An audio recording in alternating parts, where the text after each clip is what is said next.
அண்ணன் மகன் ஒரு 100 கோழி குஞ்சு வாங்கி விட்டுருக்கான். நாட்டு கோழி குஞ்சு வளர்ப்பு. கேட்டீங்களா? இந்த கோழி குஞ்சு 100 வாங்கி விட்டுருக்கான். நோயே கிடையாது, நல்லா இருக்கு அப்படின்னு வச்சுக்கிட்டுங்களேன். இப்போ வாங்கி விட்டு 4 நாள் கழித்து பார்த்தா 120 குஞ்சு வந்துச்சு. எப்போ எப்படி வந்துச்சு? கோழி குஞ்சு இல்லை, அது பறிச்சிருக்கும்ல அப்படின்னு நீங்கள் அண்ணன் மகன் சொல்லணும் அப்படின்னு வச்சுக்கோங்களேன். அப்போ நம்ப தான் வேண்டியிருக்கு, வேற வழியே கிடையாது. கொட்டான், அதாவது ஒரு கொட்டான் கருப்பட்டி வாங்கினா அது 350 ரூபா தான் ஒரு கொட்டான் கருப்பட்டி. அதாவது 1 கிலோ கருப்பட்டின்னு வச்சுக்கிட்டுங்களேன். ஒரு கொட்டானில் அடைச்சா 350 ரூபா தான்.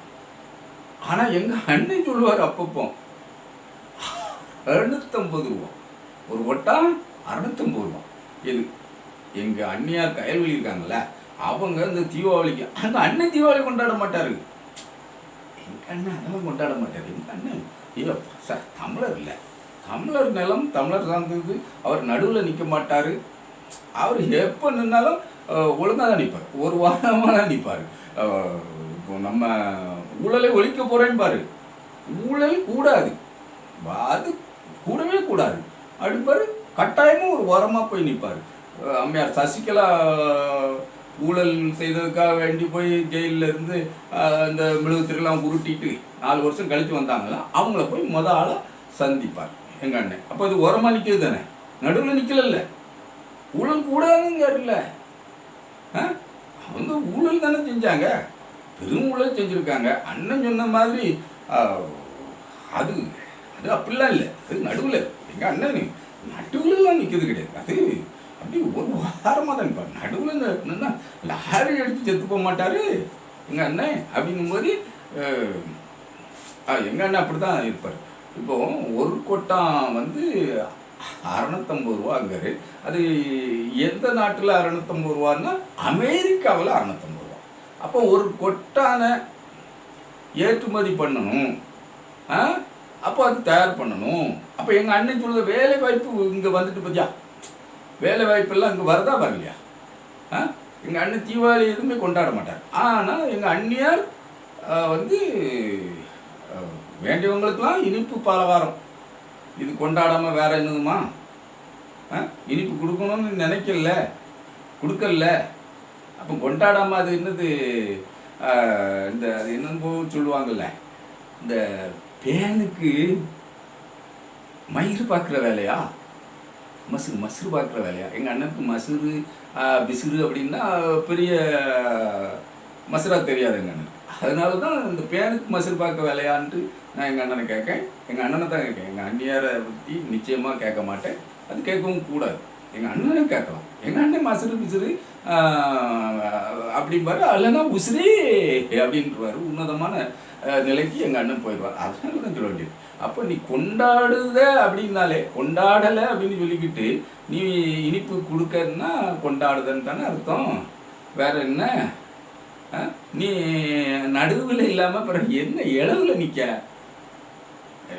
இளவுன்னு சொல்லிட்டனும், வளவில் நிற்கியா, நடுவில் இல்லாமல் வளவு. வளவுன்னா ஒரு சந்து, முட்டு சந்து வரமா நிற்கியான்னு கேட்கறது தான்ப்பா இளவுன்னு விட்டேன். எங்கள் அண்ணன் சீமான் கூட சேர்ந்து எனக்கும் அப்பப்போ ஏதோ வந்துடுது. ஆனால் இப்படி பேசுது. ஐயோ பாவம், இளவுன்னு விட்டேன். வளவு வளவு வளவு அதான் வரமா நிற்கியான்னு கேட்கறது தான். வளவுக்கு இன்னும் அர்த்தங்கள் வேற இருக்கும், அதுக்குள்ளே நான் போகலை. அதெல்லாம் வேண்டாம், அந்த அர்த்தத்துக்குலாம் போக வேண்டாம். சந்துன்னு வச்சுக்கிட்டு எங்கள் அண்ணன் இப்போ உரமாக தான் நிற்கலாம், நடுவில் நிற்கலை. கொண்டாடவும் இல்லை, பண்டம் கொடுக்கவும் இல்லை. எங்கள் அண்ணியார் கொடுப்பாங்க, ஆனால் கொண்டாட மாட்டாங்க. என்ன நம்ம கொண்டாடுறதில்லை, ஆனால் பண்டம் கொடுப்போம். பண்டம் கொடுத்தா கொண்டாடியாச்சு. அப்போ நடுவுலையே அப்படி ஐயோ குழப்பு தானே, ஆரம்பத்துலேருந்தே குழப்பு தானே. எங்கள் அண்ணன் சீமான மாதிரியெல்லாம் குழப்பிக்கிட்டு இருக்கேன். ஐயோ என்னே நோய் எனக்குங்களானே வந்துட்டு. சீமானே என்னே, சீமானே மூக்குருட்டி மூக்குருட்டி மூக்குருட்டி தம்பி சொன்னாப்புல அது அப்படியே வருது, வேற ஒன்றும் இல்லை. ஏன்னா சரி, கொட்டாங்கதையும் போட்டோம், தீபாவளி கதையும் போட்டோம், நடுவில் நிற்கண்டான். விஜய் ஒரு கேள்வி கேட்டுக்காருங்க அண்ணன், எல்லாத்தையுமே இதுலேயே ஒட்டிடவா அப்படின்னு சொல்லக்கூடாது. ஒட்டி வெட்டி ரெடி பண்ணி வரும்போது மொத்தமாக ஒரு வீடியோவில் இறக்கி விட்ருவோமே அப்படிங்கிறது தான். எங்கள் அண்ணன் சமாச்சாரங்களை இறக்கி விட்ருவோமே அப்படிங்கிறது தான். விஜயை பற்றி கேட்டிருக்காரு. விஜயை பற்றி எங்கள் அண்ணன் என்ன கேட்டிருக்காருன்னா, ஏண்டா ஐயா, நீ உனக்கு தான் அங்கங்கெல்லாம் ரசிகர்கள் இருக்காங்க, கேரளாவில் இருக்கா, கர்நாடகாவில் இருக்கலாம், ஆந்திராவில் இருக்காங்க, ரசிகர்கள் இருக்காங்க, மனுஷங்க இருக்காங்க. தமிழக வெற்றி கழகம் ஏன் வச்சிருக்க? ஏன் நடுவில் நிற்க? ஓரமாக நிற்க வேண்டியது தானே? எங்கள் அண்ணன் இப்படி கேட்காரு. கேள்வி சார் தானே, அவர் கேள்வியில் நியாயம் இருக்குல்ல, அதை கொஞ்சம் யோசிக்கணும்ல. எங்கள் அண்ணன் நாம் தமிழர் கட்சின்னு எதுக்கு வச்சுருக்காரு? அவர் ஈழத்தில் ஈழம் வேண்டி ஈழ உறவுகளுக்காக எங்கள் அண்ணன் மேதகு பிரபாகரன் அவர்கள் இவரிடம் போராட்டத்தை கையளித்து விட்டு சென்று விட்டார். ஆமாம், எங்கள் அண்ணன் சீமான்ட போராட்டத்தை கையளித்து விட்டு சென்று விட்டார். அதனால ஈழம் வேண்டி தான் எங்கள் அண்ணன் எல்லாவற்றையும் முன்னெடுக்கிறார். அந்த முன்னெடுப்பு எடுத்து விடுதலை புலிகளுடைய கொடியே வாங்கிக்கிட்டார், அதையே வச்சுக்கிட்டாரு அப்படின்னு வச்சுக்கிட்டுங்களேன். பிறகு எதுக்கு நாம் தமிழர் கட்சின்னு வச்சுருக்காரு? நாம் ஈழ தேசிய கட்சியில் வைக்கணும். எதுக்கு நாம் தமிழர் கட்சி இங்கே வச்சு எதையும் நொட்ட முடியாதுல்ல. ஈழத்துக்காக வேண்டி போராட்டத்தை முன்னெடுத்து செல்ல என்று மேதகு பிரபாகரன் அவர்கள் இவரிடம் கையெழுத்து விட்டு சென்றிருக்கிறார். எங்க அண்ணன் திரும்ப சொல்லுது, எங்க அண்ணன் சீமான் திரும்ப சொல்றது தான் நம்ம சொல்லிட்டு இருக்கு. கையெழுத்து செஞ்சிருக்கும் போது அந்த மாதிரியான நிலையில நாம் ஈழ தேசிய கட்சி என்றளவா வைத்திருக்க வேண்டும். ஈழ தேசிய கட்சி என்று வைத்திருந்தால்தான் அங்க ஒரு அரசை அமைக்கும் பொழுது தேசியம் என்கிற அமைப்பு உள்ள வர முடியும். நீ தமிழ் தேசியம், இந்த தமிழ் தேசியம் எங்கள் அண்ணன் இப்போ நட்டாக்குல நிற்காரா, நடுவில் நிற்காரா, ஓரமாக நிற்காராங்கிறதுக்கும் விஷயத்துக்கு வரணும். நீ ஒரு வேட்பாளராக நிற்க, அதாவது இந்திய தேசிய அரசியலமைப்பு சட்டத்தின் உட்பட்டு தமிழ்நாட்டின் சட்டமன்றத்திலேயோ இல்லை தமிழ்நாட்டில் உள்ள ஒரு கவுன்சிலருக்கோ அப்படின்னு வச்சுக்கேன், ஒரு வேட்பாளராக நிற்கன்னா, இல்லை பாராளுமன்றத்துக்கே நிற்கன்னா ஒரு உறுதிமொழி வாசிக்க, ஆமாம், இந்திய அரசியல் அமைப்பின் கட்டுப்பட்டு அதன் வழி நிற்பேன் என்று உளமாற உறுதி கூறுகிறேன் அப்படின்னு உறுதிமொழி வாய்த்து கையெழுத்து நொட்டுதல்ல. அப்படி நீ கட்சி ஆரம்பிக்கும் போதே அங்கே அப்படித்தான் எல்லா சட்டத்திட்டங்களுக்கும் உட்பட்டு இந்திய இறையாண்மைக்கு உட்பட்டு தான் நீ பண்ணுதேன் அப்படின்ட்டு எழுதியிருக்காருன்னு வச்சுக்கோயேன். கட்சி ஆரம்பிக்க அப்படிங்கும்போது தேசியம், தமிழ் தேசியம் அங்கே வராது. ஏன்னா நீ அதாவது சுதந்திர நாடு ஒன்றை அடைந்தால் ஒழிய அது தமிழ் தேசியமாக இருக்க முடியாது. இப்போ நீ எதில் நிற்க? அங்கும் இல்லை, இங்கும் இல்லை, தமிழ் தேசியத்திலும் இல்லை, திராவிடத்திலும் இல்லை, சுதந்திர இந்தியாவுக்குள்ளும் இல்லை. நீ அங்கும் இல்லாமல் இங்கும் இல்லாமல் தமிழ்நாட்டு கொடியும் வச்சுக்கிடுவேன், போனாலும் போதும் தேசிய கொடியும் வச்சுக்கிடுவேன்னு சொல்லி நட்டாக்கில் நிற்கிறது யாரு? நட்டாக்கில் நிற்கிறது யாரு? லாரி அடிச்சு செத்து போடா.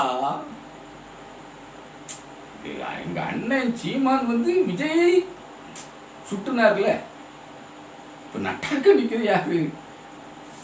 தம்பிகள், வெறுமுட்டி தம்பிகள் உணர்ந்துக்கணும். இன்னொரு விஷயம் என்ன தெரியுமா? ஆழ்ந்த அனுதாபங்கள், வருத்தங்களை அண்ணனுக்கு தெரிவிக்க வேண்டிய கட்டாயத்தில் நம்ம இருக்கோம். என்னத்துக்குன்னு தெரியுமா? எங்கள் அண்ணனுடைய கட்சி ஆட்கள் விஜய் ரசிகர்களாக இருந்து போயிட்டாங்க. இப்போ எனக்கு தெரிஞ்சு நம்ம தம்பியோட மச்சினமார் 2 பேர் இருக்கான், 2 பேரும் விஜய் ரசிகர். ஆனால் சீமானுக்கு தான் ஓட்டு போட்டிருக்கான், இதுகாரும் ஓட்டு போட்டு வந்திருக்கான். இப்போ அவன் வீட்டு மேலேயே கொடியேற்றி விட்டுருக்கான், விஜய் கொடியை ஏற்றி விட்டுருக்கான். போச்சு பத்தியா. அப்புறம் எங்கள் சித்தப்பா பேரமார் 3 பேர் இருக்கான். இப்போ கவுன்சிலருக்கு தேர்தலில் வேறு நின்னான், அதில் ஒருத்தன். அவன் 3 பேரும் இப்போ எங்கே போயிட்டான்னா விஜய். விஜய் தான். நான் தமிழருக்கு கட்சிக்கு கவுன்சிலர் வேட்பாளராக இருந்தவன், இப்போ விஜய் தான். என்ன செய்ய, எங்கள் அண்ணன் நிலைமை இப்படி இருக்குது. அது ஒரு கரையில் நம்ம கிராமப்புறத்தில் இருக்க நிலவரத்தை தான் சொல்லுவோம். எங்கள் அண்ணனுக்கு எதிராக எந்த கருத்தையும் நம்ம பதிய வைப்பதே கிடையாது, கிடையவே கிடையாது. எங்கள் அண்ணனுக்கு எதிராக, எங்கள் அண்ணன் சீமானுக்கு எதிராக எந்த கருத்தையும் நாம் பதிய வைக்க மாட்டோம். போட்டு விடுங்க.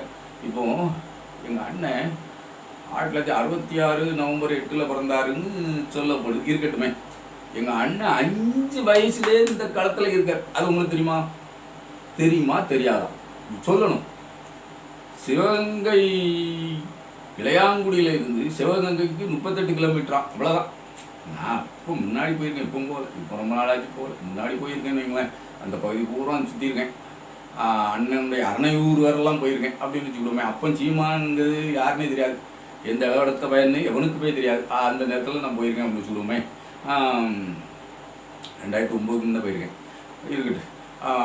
அந்த வகையில் இளையாங்குடியிலிருந்து சிவகங்கைக்கு எங்கள் அண்ணன் கம்யூனிஸ்ட் கொடி ஏந்தி வந்திருக்காரு. அண்ணன் 5 வயசுலேயே களத்தில் நிற்கார். 38 கிலோமீட்டர் 5 வயசுலேயே நடந்திருக்காரு. பார்த்துக்க, இது சாதாரணமான விஷயம் இல்லை. எங்கள் அண்ணன் நடந்திருக்காரு.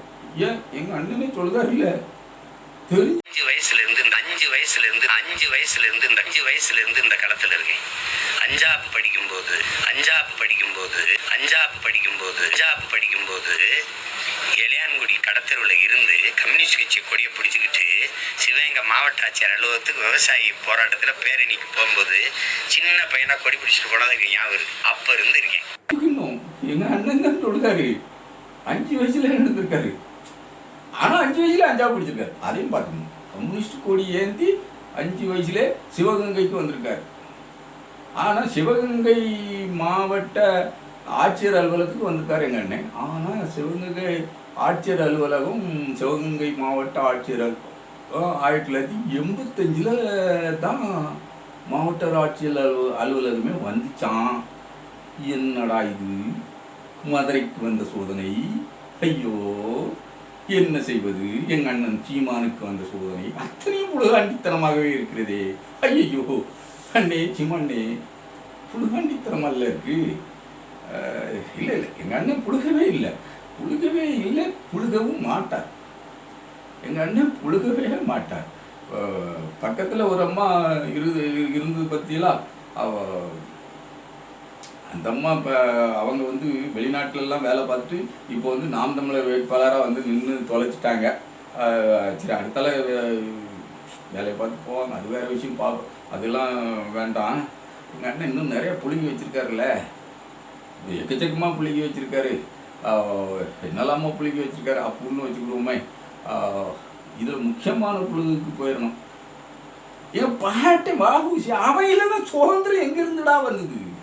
உனக்கு எனக்கும் சுதந்திரம் எங்கடா வந்தது? என் பாட்டை வாகூசி இல்லைன்னா சுதந்திரம் எங்கேருந்து வந்தது? கடைசியில் மண்ணெண்ணையை விற்று பிழைச்சான்டா. கப்பல் கட்டி வணிகம் செய்த என் பாட்டை மண்ணெண்ணை விற்று பிழைச்சான்.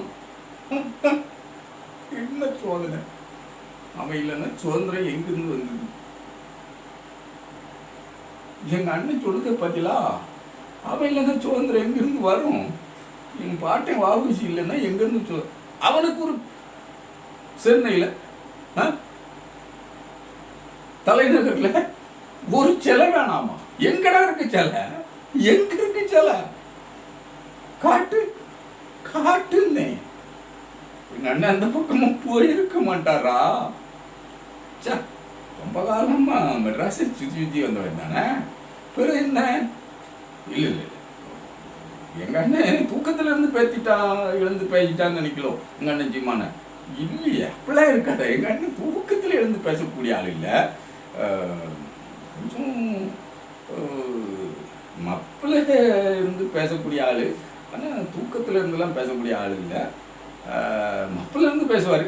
அப்படி பேசினாலும் டங்கு ஸ்லிப் ஆகுமா? இல்லை ஆகாது. ஆனால் மரக்கலன் இருக்குமோ? அப்படி இருக்குமா இப்படி இருக்குமா? ஈஸா எப்படியே இருந்துட்டு போகுது. ஆனால் 1968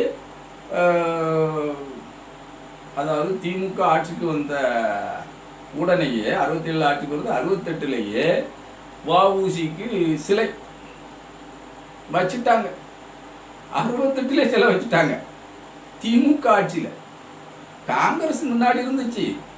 அவர் காங்கிரஸ்ல இருந்து தான் போராடினாரு, செக் இழுத்தார். செக் இழுத்த செம்மல் வஉசி அவர்கள் நம்ம மாவட்டத்துக்காரர் தான். ஆனா பாருங்க, அப்போதைய ஆட்சி ராஜகோபாலாச்சாரியார் வைக்கல, எங்க அண்ணனுடைய அப்பகாரு காமராஜர் வைக்கல, சில வைக்கல, காமராஜர்லாம் வைக்கல, பக்த வச்சலம் வைக்கல. ஆனா வச்சது யாரு? திமுக வந்து வச்சிடுச்சு. திமுக வச்சிடுச்சு, சில வச்சிடுச்சு. 1968 எங்க அண்ணனுக்கு அது மைண்ட்ல இல்லை. எங்க அண்ணன் நடுவால நிக்காரோ, நடுவுல தான் நிப்பாரோ. சச்சா லாரி அடிச்சு விடுமே. ஐயோ என்ன செய்யுது? அண்ணே கொஞ்சம் ஒதுங்கிக்கண்ணே, ஒதுங்கி தொலைண்ணே, ஒதுங்கி தொலை. நடுவில் நிற்காத, நடுவில் நிற்கக்கூடாது. நடுவில் நின்னாருன்னா போயிடக்கூடாது இல்லை, அதுக்கு தான் சொல்லுதோம் நடுவில் நிற்காதுன்ட்டு. சரி, இப்போ அதெல்லாம் வேண்டாம் விஷயம். இப்போ பாருங்க, எங்கள் அண்ணன் கன்னியாகுமரியில் ஒரு மீட்டிங் போட்டிருக்காரு. எங்கள் அண்ணன் எப்போதும் பேசுறது என்னன்னா, திட்டங்களா ஏன் உங்கள் அப்பா பெரிய வைக்கிய கலைஞர் மகளிர் உரிமை தொகை, அது என்னன்னு அது எப்படி கலைஞர் பேர்ல வைக்கலாம்? உங்க அப்பா பேர்ல எப்படி திட்டங்கள் வைக்கலாம்? எங்க அப்பா சைமன் செபஸ்தியான் பேர்ல எல்லாம் வைக்கணும். எண்ணரும் திட்டங்கள் தந்த தலைவர், எண்ணற்ற திட்டங்களை இந்த நாட்டுக்கு, இந்த தமிழ்நாட்டுக்கு தந்த தலைவர் கலைஞர். அவர் பேர்ல திட்டங்களை வைக்காம கலைஞர் நூற்றாண்டு நூலகம், ஏய் அந்த நூலகத்தில் போய் திமுக காரன் மட்டும்தான் போயிருக்காங்கன்னா எல்லா கட்சிக்காரனும் போயிருக்கலாம்ப்பா. படிக்க பிள்ளை அத்தனை பேர் இருக்கலாம், ஐஏஎஸ் ஐபிஎஸ், இன்னும் எத்தனை எக்ஸாம்களுக்கெல்லாம் போய் அந்த நூலகத்தில் போய் படிக்கலாம், ப்ரிப்பேர் பண்ணி இன்னும் நம்மை ஆளுமையுடையவர்களாக மாற்றிக்கலாம். நீ தான் மாடு தானே மேய்க்கணுங்க. அப்புறம் கலைஞர் நூற்றாண்டு நூலகம் எதுக்கு தேவைப்படுது? எங்கள் அண்ணன் சீமானுக்கு தேவைப்படாது இல்லை, எங்கள் அண்ணனுக்கு எப்படி தேவைப்படும்? நூற்றாண்டு நூலகம் அது தேவையா? நம்ம எடப்பாடியார் இருக்கார்ல, தவளப்பாடியார், கரப்பாம்பு வச்சுட்டாங்க. இப்போ நம்ம வேற சொல்லிக்கிட்டு இருக்கோம். அவர் வந்து கலைஞர் பேரில் என்ன ஒவ்வொரு திட்டமாக வச்சுக்கிட்டு இருக்கீங்க, அது என்ன கணக்கு அப்படிங்கிய. 42 அணைகள் கட்டியவர்ப்பா. பசுமை புரட்சி செழிப்பதற்கு வித்திட்டவர் கலைஞர். ஏராளமான ஈரடுக்கு மேம்பாலங்களை, திருநெல்வேலி ஈரடுக்கு மேம்பாலம் கட்டியவர் யாரு? கலைஞர். அந்த அறிவு ஞானம் யாருக்கு வந்துச்சு? கலைஞருக்கு தான் வந்துச்சு. டைட்டல் பூங்கா, இன்னும் என்ன திட்டங்கள், எக்கச்சக்கமான திட்டங்கள். அதாவது காவல்துறையிலும் மகளிருக்கு இடம், எல்லா துறைகளிலும் மகளிருக்கு இடம். அதெல்லாம் கொண்டு வந்தது யாரு? கலைஞர். பார்த்து பார்த்து மக்களுக்கு, அதாவது வாக்குக்கான திட்டமா அவர் எதையும் செய்யலை, மக்களுக்கான திட்டம். ஒவ்வொருத்தரையும் கைப்பிடிச்சு தூக்கி விடுவதற்கான திட்டம். ஒரு 5 மார்க்கை கூடுதல் கொடுத்தா அவன் மேலே படித்து வந்துடுவானா அப்படின்னு பார்த்து கொடுத்த திட்டங்கள் எத்தனை தெரியுமா? அப்புறம் அவர் பேரை வைக்காம எங்கள் அண்ணன் சீமா எனக்கு மாத்துக்கு பட்டு கொஞ்சம் ஐயோ ஐயோ, அவன் பேரையா வைக்க முடியும்? எங்கள் அண்ணன் சீமா உன் பேரையாப்பா வைக்க முடியும்? வைக்க முடியாது இல்லை. அவர் பேரை தான் வைக்கணும், கலைஞர் பேரை தான் வைக்க முடியும். இது வந்தாச்சுன்னா, எங்கள் அண்ணன் வந்தாச்சுன்னா நீங்கள் ஆடுங்க, ஆடுங்க. ஆட்சி அதிகாரம் இருக்குன்னு ஆடுங்க. எங்கள் அண்ணன் சொல்லுதாப்புல, எங்கள் அண்ணன் சீமான் சொல்லுதாப்புல, ஆட்சி அதிகாரம் இருக்குன்னு ஆடுங்க, ஆடுங்க. ஒரு நாள் மானத்தமிழன், அது நான் தான் நிறுவர். யாரு மானத்தமிழன், உயிருள்ள தமிழன் யாரு கேட்டால் அது நான் தான். நல்ல தாய் தப்போனுக்கு பிறந்த மானத்தமிழன் நான் தான். இது எங்கள் அண்ணன் சீமான். எல்லோருடைய தாய் தகப்பனும் நல்ல தாய் தகப்பன் தான், அதில் நமக்கு மாற்று கருத்து இல்லை. யாருடைய தாய் தகப்பனையும் திட்டுவதற்காக நம்ம பேசுறதில்லை. அண்ணன் ஜீவன் தான் நல்ல தாய் தகப்பன் பிறந்த தமிழ் பிள்ளை நான் தான். நான் இந்த எளியவன் ஆட்சிக்கு வரும்போது அப்போ ஒரு பக்கம் சில இருக்காது, ஒன்று இருக்காது. அரசு, அதாவது மக்கள் வரிப்போம் வீண் அத்தனையும் தரமாட்டோம், விடிய முன்னாடி நோக்கிடும். ஏன்னா ஜெகன்மோகன் ரெட்டி வச்சது பூராத்தையும் சந்திரபாபு நாயுடு டெல்லியில இருந்துகிட்டே நோக்கிவிட்டார். அந்த மாதிரி எல்லாமே போயிடும். ஆமாம், நான் ஆட்சிக்கு வந்துடுவேன். ஆட்சிக்கு வந்தால் அப்படி பேருந்து எங்கள் அண்ணன் சீமான் இத்தனை இதில் வந்து திமுக நண்பர்கள், திராவிட கழகத்து நண்பர்கள், திமுகவுடைய தோழமை கட்சி நண்பர்கள், இவங்களெல்லாம் நம்ம பார்த்து எதையுமே கேட்கல. ஐயா, எதையுமே நான் உங்கள்கிட்ட கேட்கல, நீங்கள் நம்ம வீடியோ பாருங்கன்னு சொல்லலை, தப்பி தவறி பார்த்துறாங்கன்னு தான் சொல்லுது. நம்ம வீடியோவை திமுக நண்பர்களோ, காங்கிரஸ் நண்பர்களோ, விடுதலை சிறுத்தைகள் நண்பர்களோ, இல்லை திராவிட கழக தோழர்களோ, கம்யூனிஸ்ட் தோழர்களோ, நம்ம திமுக காரங்களோ நம்ம வீடியோவை பார்த்துறாதீங்க. ஏன் பார்க்கணும், எதுக்கு பார்க்கணும்? எங்கள் அண்ணன் சீமா வன்முறை தூண்டும் விதமாக, இளைஞர்கள் மத்தியில் வெறுப்பை உமிழும் விதமாக, ஒரு காரிய நோக்கோடு, முன் திட்டமிடலோடு, வன்முறை திட்டமிடலோடு ஒரு கொந்தளிப்பை பொதுமக்களிடத்தில் அல்லது ஒரு இளைஞர் பட்ட ஒரு சிறு கூட்டத்தின் இடையே ஒரு கொந்தளிப்பை உருவாக்கும் நோக்கத்தோடு, அல்லது ஒரு புரட்சிங்கிற மாதிரி ஒரு தீயை பற்ற வைக்கணுங்கிற புரட்சி இல்லை, உண்மையான புரட்சி இல்லை, அதாவது வன்முறை தீயை பற்ற வைக்கணுங்கிற நோக்கத்தோடு வெறுப்பை உமிழும் விதமாக எங்கள் அண்ணன் தொடர்ந்து சிலையை உடைப்பங்காரு, அந்த திட்டத்தை நொறுக்குவேங்காரு, இந்த திட்டத்தை நொறுக்குவேங்காரு, 3 ஆம்பளைக்கு நடுவில் ஒரு பெண் படுத்திருக்காருன்னு ஜெயலலிதாவை கொச்சமாக பேசுறாரு.